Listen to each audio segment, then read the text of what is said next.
Flower Bandits breaking news, coming at you live with the most exciting and up-to-date eco news of the week. Hello and welcome to Flower Bandits Eco News. I'm your host, the Flower Bandit. Today is Tuesday, June 14th, 2022, and let's find out what's been happening around the world, regarding the world, this week. First up, the world's first zero-emissions autonomous cargo ship is all electric. For companies who claim that they can't do much to go green, since it is the entire industry that produces carbon emissions, Norway-based Yara International is a perfect example. As a chemical company that makes fertilizers, Yara transports their final product in trucks across the country. The company is now switching to an electric cargo ship that is less polluting and travels to its destination autonomously. According to the Organization for Economic Cooperation and Development estimates, transportation accounts for 27% of global emissions.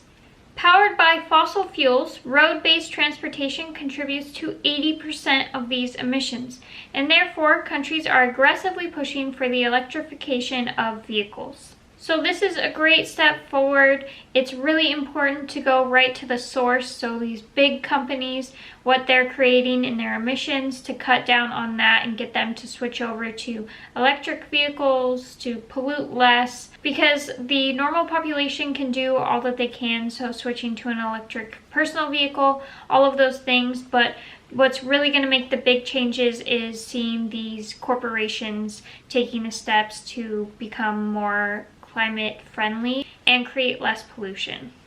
Powered by a 7-megawatt battery, the ship christened Yara Birkeland is expected to travel at a top speed of 13 knots and will carry 103 standard-sized containers. The company also plans to work towards making autonomous cranes and container-carrying vehicles. Planned for operations in 2020, the project faced delays due to its unique nature and also the pandemic.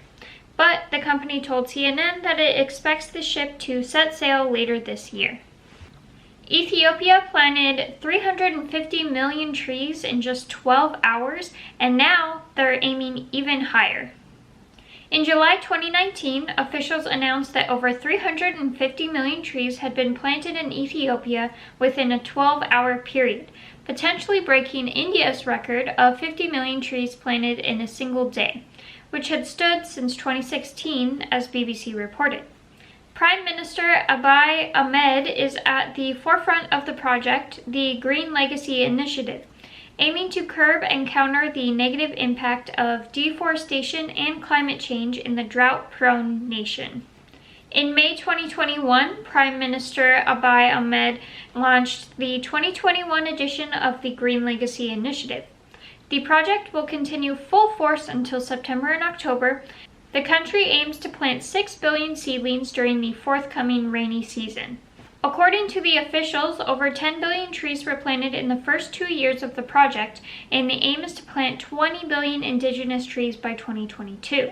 One of the main reasons for the initiative is because 35% of the country's forest coverage from the early 20th century has now declined to a mere 4% since the early 2000s.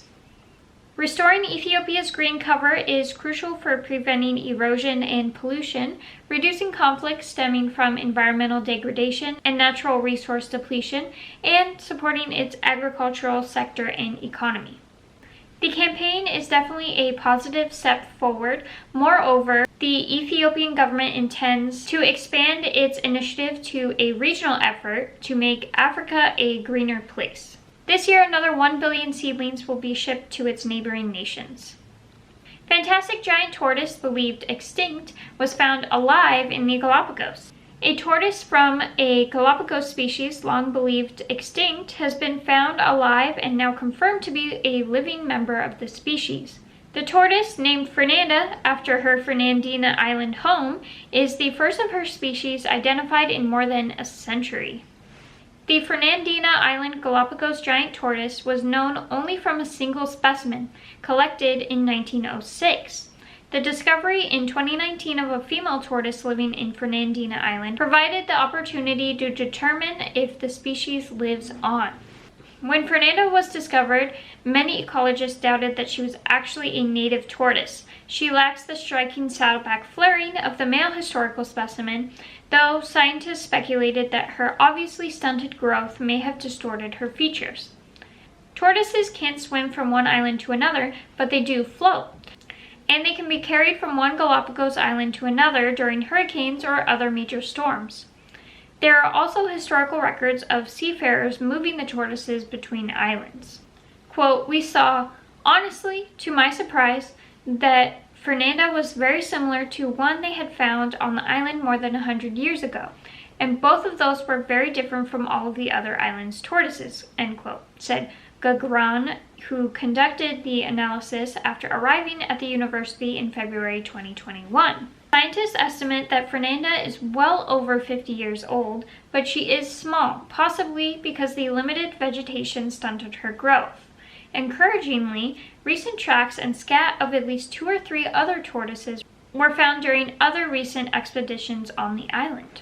Fernanda is now at the Galapagos National Park Tortoise Center, a rescue and breeding facility where experts are seeing what they can do to help keep her species alive. Bengaloo corals are ill-equipped to handle future climate change. Despite previous research predicting coral species would move south to cooler waters to protect themselves, the new study, published in Molecular Ecology, has found that this may not hold true on the west coast of Australia. The new study, which investigates coral population connectivity and adaptive capacity, has found corals growing in different reef systems in northwestern Australia are genetically isolated from each other. The findings were based on the genetic data of a reef-building coral sampled from 5 well-known reef systems. The study sought to find out how connected these reef systems are and how resilient this coral is to different future climate scenarios in different regions. Senior researcher Dr. Zoe Richards from the School of Molecular and Life Sciences said the results supported the notion that reef systems in Western Australia were both geographically isolated and highly adapted to the current local environmental conditions. Well, for the Ningaloo reef system, this combination of traits could spell disaster under extreme future climate scenarios, end quote, Dr. Richards said. Those are all the stories I have for you this week. I will, of course, link them down below if you're interested in checking into them any further. Thank you so much for watching. I make these videos because I think it's important to get this kind of news out there. It's often not included in the mainstream media, so that's why I'm making these videos. I also love to learn about what's going on currently in climate news, eco news, all of that sort of thing. So it's research that I enjoy. Again, thank you so much for watching, and if you like this video, don't forget to like and subscribe. I come out with new videos every Tuesday, Thursday, and sometimes Saturdays. So I'll catch you on the next one. Bye!